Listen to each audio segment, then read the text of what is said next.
Catechism of the Catholic Church, Life in Christ, the Fifth Commandment following.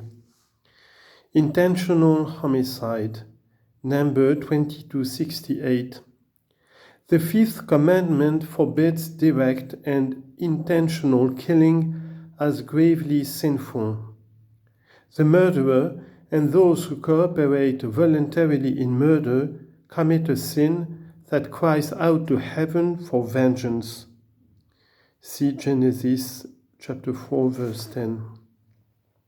Infanticide, fratricide, parricide, and the murder of a spouse are especially grave crimes by reason of the natural bonds which they break. Concern for eugenics or public health can't justify any murder, even if commanded by public authority. The Fifth Commandment forbids doing anything with the intention of indirectly bringing about a person's death. The moral law prohibits exposing someone to mortal danger without grave reason, as well as refusing assistance to a person in danger. The acceptance by human society of murderous famines without effort to remedy them is a scandalous injustice and a grave offense. Those whose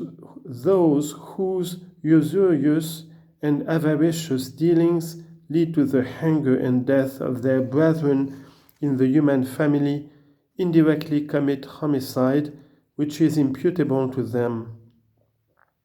See Amos chapter 8, verse 4 to 10. Unintentional killing is not morally imputable, but one is not exonerated from grave offense if, without proportionate reasons, he has acted in a way that brings about someone's death, even without the intention to do so. Abortion. Human life must be respected and protected absolutely from the moment of conception. From the first moment of his existence, a human being must be recognized as having the rights of a person, among which is the inviolable right of every innocent being to life. Quote, "Before I formed you in the womb, I knew you, and before you were born, I consecrated you."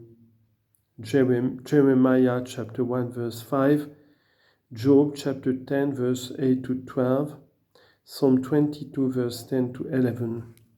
Other quote, "My frame was not hidden from you when I was being made in secret, intricately wrought in the depth of the earth." Psalm 139, verse 15. Since the first century, the Church has affirmed the moral evil of every procured abortion. This teaching has not changed and remains unchangeable. Direct abortion, that is to say, abortion willed either as an end or a means, is gravely contrary to the moral law. Quote, "You shall not kill the embryo by abortion and shall not cause the newborn to perish." Quote from the Didache. Another quote, "God, the Lord of life, has entrusted to men the noble mission of safeguarding life, and men must carry it out in a manner worthy of themselves. Life must be protected with the utmost care from the moment of conception. Abortion and infanticide are abominable crimes."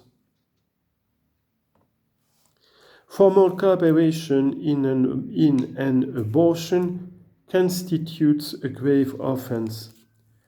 The Church attaches the canonical penalty of excommunication to this crime against human life. A person who procures a completed abortion incurs excommunication late sententiae, that's to say, by the very commission of the offense, and subject to the conditions provided by canon law. The Church does not thereby intend to restrict the scope of mercy. Rather, she makes clear the gravity of the crime committed, the irreparable harm done to the innocent who is put to death, as well as to the parents and the whole of society. The inalienable right to life of every innocent human individual is a constitutive element of a civil society and its legislation. The inalienable rights of the person must be recognized and respected by civil society and the political authority. These human rights depend neither on single individuals nor on parents, nor do they represent a concession made by society and the state. They belong to human nature and are inherent in the person by virtue of the creative act from which the person took his origin. Among such fundamental rights, one should mention in this regard every human being's right to life and physical integrity from the moment of conception until death. The moment a positive law deprives a category of human beings of the protection which civil legislation ought to accord them, the state is denying the equality of all before the law. When the state does not place its power at the service of the right of each citizen, and in particular of the more vulnerable, the very foundations of a state based on law are undermined. As a consequence of the respect and protection which must be ensured for the unborn child from the moment of conception, the law must provide appropriate penal sanctions for every deliberate violation of the child's rights.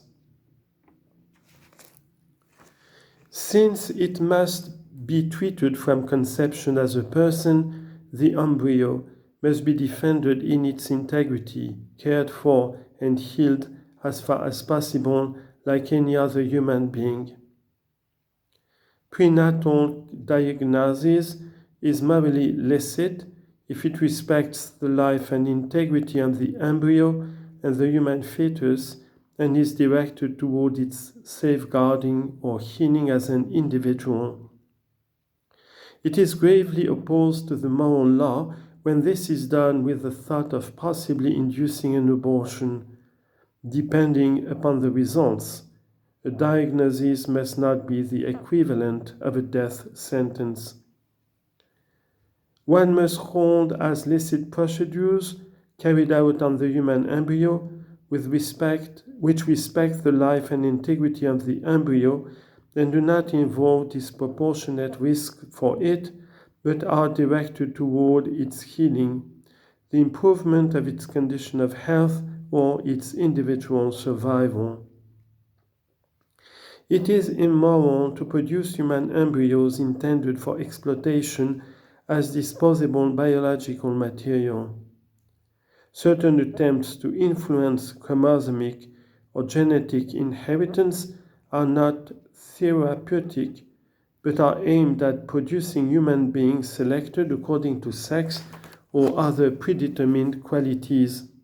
Such manipulations are contrary to the personal dignity of the human being and his integrity and identity, which are unique and unrepeatable.